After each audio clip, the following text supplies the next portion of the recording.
Hello, this is me Swikriti. Welcome to my page where we talk about food, science, and nutrition. So, in the last video, I spoke about food, how it affects our body, and what function it has to perform. There, we talk about macronutrients and micronutrients. Today, we're gonna talk about carbohydrates.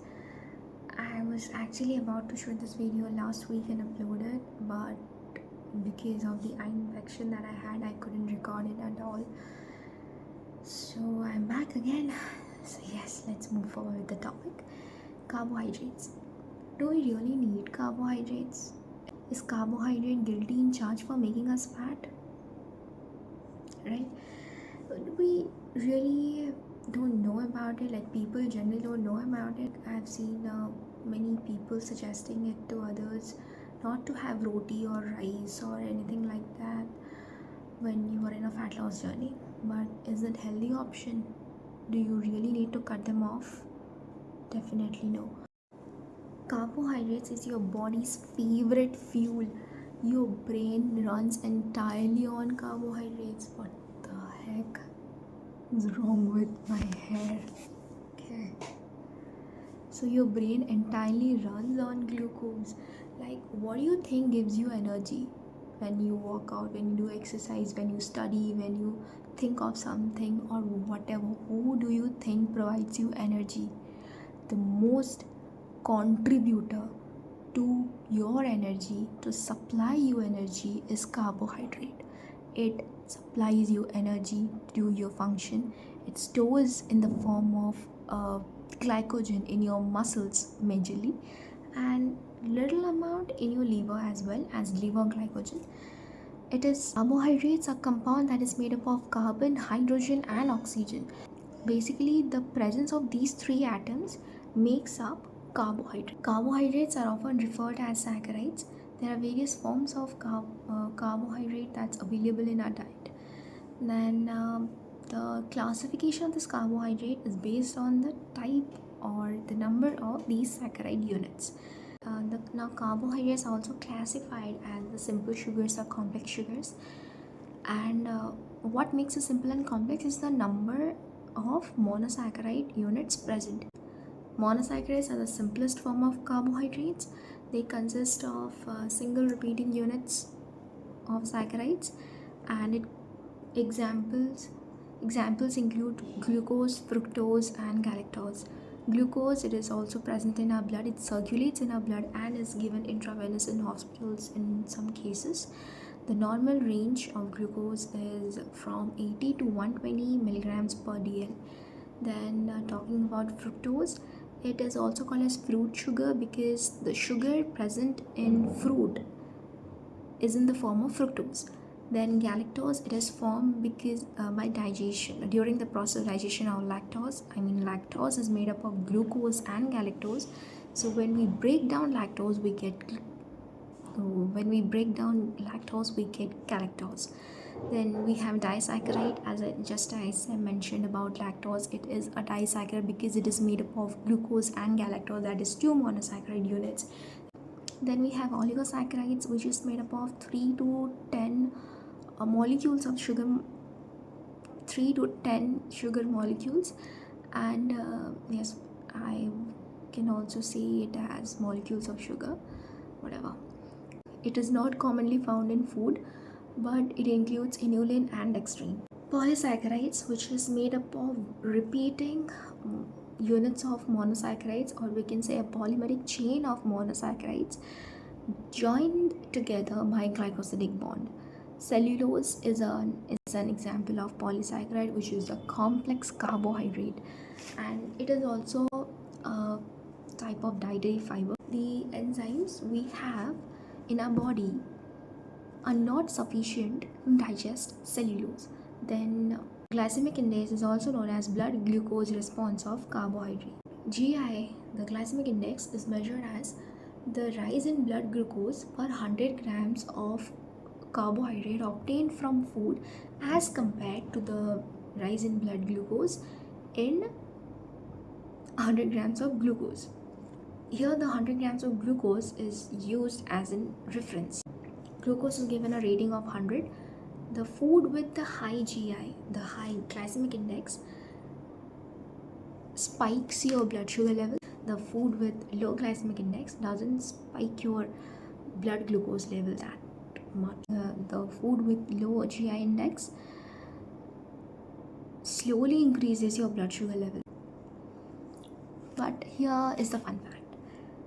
You measure the GI index of a particular food when you are having it individually.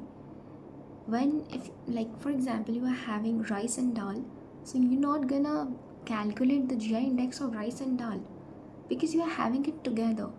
The GI index is calculated for food which are um, supposed to be eaten alone, supposed to be eaten individually, not when you combine it with others.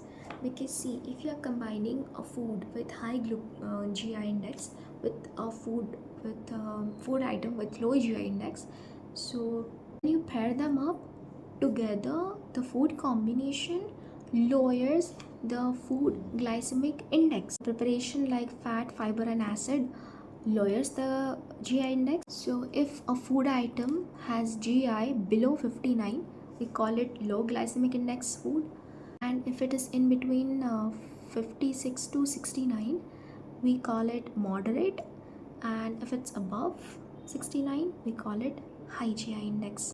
So if I'll wrap it up in a very small context, carbohydrates are the primary source of energy.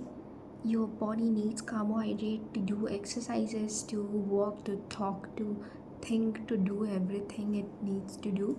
Like for your basic function, like for you to perform basic functions, you need carbohydrates. In the absence of carbohydrates, even the protein metabolism stops. Like if you're not consuming carbohydrates with proteins, I mean if you're not consuming proteins with the carbohydrates, the protein also gets converted to carbohydrates, because protein is required for muscle tissue damage, cell damage, for overall recovery and everything else. So even you cannot even get you cannot get the entire benefits of protein without carbohydrates. And that is the reason I generally suggest people to have protein shakes with some amount of carbohydrates, because if you are consuming protein shakes alone, that is not gonna work. That is, the protein you are intaking is ultimately gonna get converted to carbohydrates, which is of no use again. So you need to have carbohydrates along with your protein for your protein to actually work. And because your body's first priority is carbohydrates. If you are giving it protein or any other element, any other nutrient, it's gonna find a way to convert it to glucose, to any form of carbohydrate, because it needs it. Carbohydrate is body's priority. Mark my word when I say this. Carbohydrate is body's priority. Even if you are having protein and you are not having carbohydrate along with it, the protein itself will not give you any benefits. That will get converted to carbohydrate sooner or later, because obviously, as I mentioned, it's the body's primary source of energy. Your brain functions, though, and your entire central nervous system is dependent on carbohydrates. Your brain functions because of carbohydrates. It needs glucose to run. Your brain largely depends upon carbohydrates. It depends on glucose to work. After all these things, when these things exist, you still think carbohydrates is making you fat? No, ultra processed food is the reason. Carbohydrate is not the reason you are being fat. Carbohydrate is not the reason you are gaining weight or gaining fat. I'll not use the word weight. Pardon me for that. Weight cannot define if you are healthy or not. Fat definitely does. Yes, overnutrition, as in having it in excess amount, especially the over processed food items, will definitely make you fat. That is definitely unhealthy. If you're consuming sugar excessively, that will definitely make you unhealthy.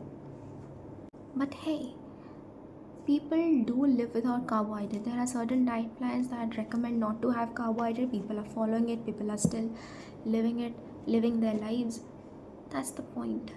Like, they may have certain condition because of which they are restricted to carbohydrates. You are healthy, You are normal human being. You do not have any clinical condition that you that will force you not to have carbohydrates. Then why the hell are you neglecting it? You need it. Your body needs it. But can you survive without carbohydrates? Definitely yes. But surviving is not equal to living, right? Surviving is different, thriving is different. Do you only want to survive and not live your life? Like, who doesn't wants to? So we'll learn more about carbohydrates in the next video, about its absorption, the required amount, and everything else. And till then, take care. Bye bye. See ya.